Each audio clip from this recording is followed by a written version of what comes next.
with Bach. I have an amazing story I want to share with you tonight. Not just an amazing story, but a very heartwarming story.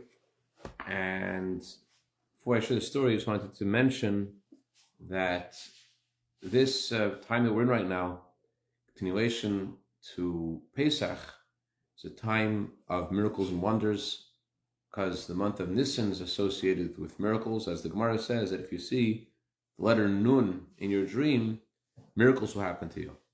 And if you see two Nuns in your dream, that means miracles upon miracles will happen to you. So if we're in the month of Nisan, we will certainly a time of miracles and wonders. And because we blessed today the month of Iyar, which coming from the month of Nisan, it continues the miracles and wonders, Mitzvah Hashem, into the coming month, but not miracles and wonders in a way, chas v'shalom, that we need for refuah, for health, but miracles and wonders of abundance, of blessing of Hashem. So, story I want to share with you was recently printed in the Kfar Chabad magazine. Story is directly from the source, by Rabbi Nachum Duner. Nachum Duner is a resident of Williamsburg in New York, and he shared the story himself to Kfar Chabad. He said like this. He said that 120 years ago, his father moved to New York, Aaron Duner, and when he moved to New York, he wanted to connect to a Hasidic Rebbe, and since he wanted to connect to a Hasidic Rebbe, so at that time there was a man named Avram Dov Ber Levin. Avram Dov Ber Levin was someone who originally studied in the yeshiva in Lubavitch in Russia, and when he came to America, he sort of became a Rebbe. He started his own path in Judaism, and he called his path the angels, the malachim. He brought people together. He was very charismatic, and he was successful in creating a new path in serving Hashem based on the teachings he learned in Lubavitch, but it was his own path, and it was more focused on bitterness. It was focused on chumras, being very strict in halacha. That was, if or to simplifying his path, it was about being bitter, being sad about mistakes, and being extra vigilant in keeping the code of Jewish law. So his father, Reb Aaron, sent him to study in the yeshiva of Torah V'das, and his father also studied in Torah V'das. And when his father was in Torah V'das, he was very impressed by this Rabbi Levin, and he was enchanted by him, and that's how he joined this group of angels, group of malachim. Is a story. It's probably not true, but it's a great story. There was someone from this group of malachim who wanted to visit the Rebbe in 770, but he knew that was against the rules because they were their own path, their own thing. They weren't supposed to go to other groups. But the Rebbe was leading the farbrengen in the sukkah. He said, "Oh, that's kosher. I'm not going inside. I'll just go on top of the sukkah." And he goes on top of the sukkah, and the way the story goes is that he is on top of the sukkah, and he thought this schach would hold him, but the schach was apparently too thin or whatever, and it broke, and he fell in front of the Rebbe. And the way the story goes, the Rebbe said, "Oh, a malach fell down from heaven." So he was impressed by the double joke, and that touched him. Anyway, so this Nachum Duner, he never visited 770 because he was part of this group. His father raised him in this group of malachim, and although he was living in Crown Heights, he was born in 1955. In 1955, there were a lot of Jews living in Crown Heights besides Chabad, and because his father was, focused on his path, and he wanted to raise him in that path, so he never ended up visiting the Rebbe. He actually once visited Rebbe Tzidchana. What happened was, on Purim, people would go around, young boys would go around, and they would dress up, and they would collect money. And they would have sort of a contest between them, who could raise the most money. And what they would do is they would dress up, they'd knock on the door, and they would share a Purim Torah, share a teaching that they made up, and they called it a Purim Torah, a Purim teaching, like anything goes kind of thing. It's Purim, it's joyous. So he knocked on Rebbe Tzimchana's door on President Street, 1418 President Street. Who opens the door? The Rebbe himself. Rebbe opens the door, and Rebbe Tzimchana wishes him a joyous Purim, and he says, "Can I share a Purim Torah?" She says, "Sure." So he said like this, says in the Megillah, "V'noyach b'chamish asar b'y." It says the Jewish people rested on the 15th day of Adar. So he told Rebbe Tzimchana, well, the word Noach is also referring to Noach, the one who God sent to in time of the story of the flood, Noah's Ark. So why is Noach in the story of Purim? Let me tell you why. He says Haman was looking for gallows to hang Mordechai on. He needed gallows over 50 amas high, 50 cubits high. So he couldn't find wood that was so big until he discovered that Noach had some left over from the ark, which was also 50 cubits long. So he decided he's going to go to Noach's house. He goes to Noach's house, and I was like, "No way, you can't have my ark." However, Haman and his 10 sons outnumbered Noach, and they took the wood and they ran away, and Noach ran after them. When Noach ran after them, he ended up into the story of the Megillah, and that's why Noach, it says the word Noach in the Megillah. So Rebbe Tzimchana appreciated the Torah, and she said it was great, very, very nice, and she told the Rebbe to give him more than the average amount that was given. So the Rebbe gave him, instead of a coin, as I guess they gave everyone else, the Rebbe gave him $1. Anyways, that was his only encounter with the Rebbe, and he ended up going to yeshiva in Israel. He really didn't get along in any yeshiva he was in. He had a hard time. Till today, ein gesund, he doesn't know exactly what his challenge was socially, why he never got along, but he never felt comfortable in any yeshiva, and he always had issues. So when he was in the Gerer Yeshiva in Yerushalayim, he went to study there, and he was 16 years old. He just turned 17. His birthday is 17th of Tammuz. It's a fast day. So he's in the yeshiva, and one boy remarks, "You're just like Yisro." The Torah says that Yisro, Moses' father-in-law, tried out every idolatry in the world. You're just like him. You're trying out everything you can. You're not finding your place. So he thought about this. You know what? I'm really not finding my place here. This isn't my place. I'll go somewhere else. He's thinking, where should I go? And he thought, you know what? I never tried Chabad yet. After all, the teachings of the Malachim are based on the teachings of Chabad chassidus on the Tanya. So maybe it's worth it to go to Kfar Chabad and check out what's going on in Kfar Chabad. So he goes to Kfar Chabad, and he is there for the end of the fast, and the fast ends. Rabbi Elio Aryeh Friedman, alav shalom, sees him in Kfar Chabad, and he sees this young boy. He doesn't look like he's going anywhere to break his fast. He says, "Where are you going to break your fast?" He says, "I don't know." So, where are you from? "Oh, I'm from Crown Heights." From Crown Heights? Wow! This happened in Tashin Lamed Aleph. In that time, there wasn't as common today as to people to travel back and forth to Israel. A guy in 1971. Wow! You have someone here from the Rebbe. So excited! What's going on? His face was like so excited. Actually, I've never visited the Rebbe. I've never been in 770 Eastern Parkway even. I don't know anything about what's going on by the Rebbe. He couldn't believe it. Anyways, he said, "Listen, I'm going to visit another chassid, a legendary chassid, whose name was Rabbi Chaim. Rabbi Chaim was someone who had a sacrifice for Torah and spreading Judaism in Soviet Russia. Really a chassid from a different era, a different level. He put on, for example, among other things that distinguished him from other people, is he put on 4 pairs of tefillin, something that only tzaddikim are meant to do. Anyways, so he said, I'm going to have the meal to break my fast in Rabbi Chaim's house. Come with me, we'll go to Rabbi Chaim's house." Okay. They go to Rabbi Chaim's house, and the same thing happens. He says, "Rebecca, guess where he's from? He's from Crown Heights." Rebecca's so excited from the Rebbe, wow! And then he says, but he's never been to the Rebbe. Rabbi Chaim's face fell, and he started talking to him.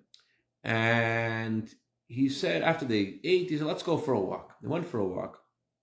And he spoke to him about chassidus Chabad and about the Tanya, and what it's about, what it represents, and what it means. And the guy Nachum says, well, maybe I should ask the Rebbe if I should go to a Chabad yeshiva. So Rabbi Berkach says that's not how it works. You don't ask the Rebbe if you should go to a Chabad yeshiva. You just decide you're going to go, and you ask the Rebbe for a blessing. Because if you're going to ask if you should go, it's a different kind of question. You don't want to do that. You want to decide you're going to go and ask for a blessing. And he was thinking about it, and then Berkach said, let's learn some Tanya. So they're walking the streets of Kfar Chabad, looking for a street lamp. They find a street lamp 2 blocks away. They sit down, and Rabbi teaches him the 3 lines of the title page of the Tanya, and then the introduction to the Tanya. The introduction to the Tanya, which is not so short, and they must learn for a long time, concludes with the words, Isha Makeme.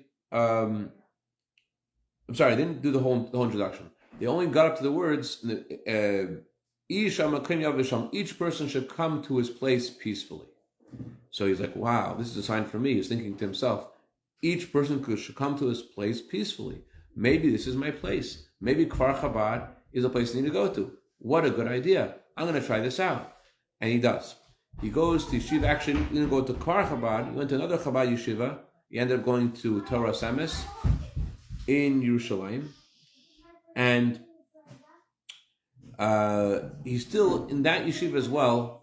He was there for the month of Elul, the month before the New Year, and he spent the whole time there, and he didn't have much success socially. He doesn't know till today why he had such a hard time, but even that yeshiva, socially, was working out for him. But he did feel closer to Lubavitch, and when he came back home to visit his family for the New Year, he decided he's going to go to 770 for Shoshana of Tafshin Lamed Gimel. Shoshana 1972 or Shoshana, he is by the Rebbe. And when he comes into 770, one of the days before Shoshana, he sees 2 guys from his yeshiva. And one of them says to the other, remember the Meshigener I told you about? Remember that the crazy guy I told you about? He whispers to him. But he thought that Nachum didn't hear. Nachum heard. Remember the Meshigener I told you about? He says, yeah. That's the Meshigener. That's the Meshigener guy. He couldn't believe it. He was so hurt. I mean, he was thinking, like, why do you call me Meshigener? Am I Meshigener because I'm part of this group called the Malachim? Is it because of my payas? Is it because of my long kapata? He's thinking that couldn't be the reason, because there were other boys in the yeshiva that were also dressed like that. Yerushalmis also wear kapatas, and other people had a long payas. It couldn't be the reason. He must specifically think that I'm a shuk, but he doesn't even know me. He's 2 classes above me. But he said that. And after all of his effort to try to find a place for himself, and now being in 770, he finally thought like he made it, he's become part of some kind of group in some way, to hear that, it really killed him. It really hurt him. But he's thinking, like, who could he share his pain with? His father was he was the oldest. His father was older when he was born. He was the youngest child to his parents, and his father was already over 70 years old. He didn't think his father could really relate and help him. He was thinking, who could I possibly talk to about what just happened? Who could I share my pain? And he thought, I will tell the Rebbe about this. But he didn't really feel comfortable to be open and identify himself. So he wrote a letter to the Rebbe, pouring his heart out. And he told the Rebbe about his whole history, and he was trying to find his place in yeshiva and find his place socially. And he's not successful. He finally comes to 770, the Rebbe's place. And this is the kind of shalom aleichem, this kind of welcome he got. And he signed his name, the Meshigener, the crazy one. And he didn't expect to get an answer, because how could he possibly get an answer? After all, he didn't sign his name. So how is everyone going to respond to him? So, and besides that, someone had told him that time of the year, the Rebbe rarely responded to anyone unless it was an emergency. During the time of the holiday season, it was very unlikely that the Rebbe would respond to anyone. And especially him, a young boy, 17 years old, he didn't think it wasn't possible to get an answer because he didn't sign his name. So how would there possibly send him a letter back? But anyways, that's what happened. Anyways, the following Shabbos, it was Shabbos Shuvah. It was the 8th day of Tishrei. Yom Kippur is Sunday night, and there was a beautiful Hasidic gathering by the Rebbe. The Rebbe shared insight into his father's teachings and Rashi, and during this whole farbrengen, Rav Nachum was on the bleachers on the western side of the synagogue, the opposite of where the ark is. There were bleachers set up, and he was very far, but he still was able to hear very clearly because I was speaking very loudly and clearly. He was able to follow and understand, and he was really enjoying it. Then between the Rebbe's talks, the Rebbe had mentioned how amazing it is to welcome guests, and the one responsible for taking care of all the guests that had come to spend the holiday season with the Rebbe, was a man named Rabbi Moshe Levin. So the Rebbe spoke about how what a great thing it is to welcome guests, and how this will bring Mashiach. When Mashiach will come, the residents of Yerushalayim will welcome the guests that will come from here, from New York, when they come to Yerushalayim. By welcoming the guests from Israel here, that will also bring Mashiach. When Mashiach will come, the people in Yerushalayim will welcome the guests from New York and will come to Yerushalayim to be with Mashiach in Yerushalayim. That's what the Rebbe said. The Rebbe concluded his talk. The Rebbe gave mashke as a blessing. The Rebbe would give out vodka to various people, to those who are running the Rabbi Yeruslavsky was running this organization to take care of the guests that were by the Rebbe. And then the Rebbe mentioned there are some people that are thinking, how come they weren't given mashke? Why weren't they invited also to have mashke? And the Rebbe said they will also get mashke too. They will also, as time will go on, they will also get mashke. Then the Rebbe started singing a song, and the Rebbe was responding. People were holding up their glasses to say l'chaim to the Rebbe. The Rebbe was responding to each person, l'chaim to each person. Now, he did not hold up a cup to say l'chaim, but the Rebbe looked at him with a very serious, piercing look and said he should say l'chaim. So he was frightened, he was nervous, and he was hoping that the Rebbe doesn't mean him. There was another guy below him in the bleachers who was from a Chabad family, and he's not just a Chabad family, he was from a holier-than-thou kind of mentality, and he was sure if the Rebbe is saying, pointing to someone to say l'chaim, it must be him. Who else? So he started saying l'chaim to the Rebbe. But the Rebbe very gently, was still pointing to him to say l'chaim. And finally, the Rebbe went like this, put up two fingers, like, both of you should say l'chaim. Which I don't know if the Rebbe did that on any other occasion, but that was definitely unique. Both of you should say l'chaim. So this boy said l'chaim, and Nachum had to say l'chaim, but he didn't want to say l'chaim. But now already, if he couldn't not say l'chaim, because everyone's like looking at him like the Rebbe was waiting for you to say l'chaim. So for the first time, he had no choice. He held up his little cup, and he said l'chaim to the Rebbe. There's l'chaim to the Rebbe, and everyone was very wondering, who is this young guy, a 17-year-old, that the Rebbe singled out to say l'chaim with? So all of a sudden, the lack of respect, the disrespect that he got from people vanished. All of a sudden, people realized this guy must be something special. And after their farbrengen was over, they went over to him. They asked him, "Tell me, why did the Rebbe say l'chaim to you?" And he said, well, he didn't want to tell them that maybe it's because I wrote this letter to him, and he didn't want to say that whole thing. He was sure wasn't going to share that. He said, probably because, I'm from the Malachim group, and the Rebbe wants to bring me closer because I'm not really from this group. Whatever he said didn't really matter. All of a sudden, people took off their hat to him, and they showed him a lot of respect and love, and he became part of the group. That really helped him integrate in among Chabad Chassidim. But what he took from the story of Nachum was not the Rebbe's divine inspiration to know how to know that this was the one who needed this, but the Avis Yisrael. The Rebbe, it's before Yom Kippur. It's the highest, holiest time of the year. It's the day before Yom Kippur. Again, Yom Kippur was next day. The Rebbe stops everything and thinks about this person and how to raise his spirits and how to make him feel good and how to he can feel welcome, how to make him feel respected. So that really touched his heart. Anyways, this boy, he grew older, and he's in New York, and he needs to find a shidduch. There was one man in Crown Heights who took him under his wings. He wasn't really a shadchan.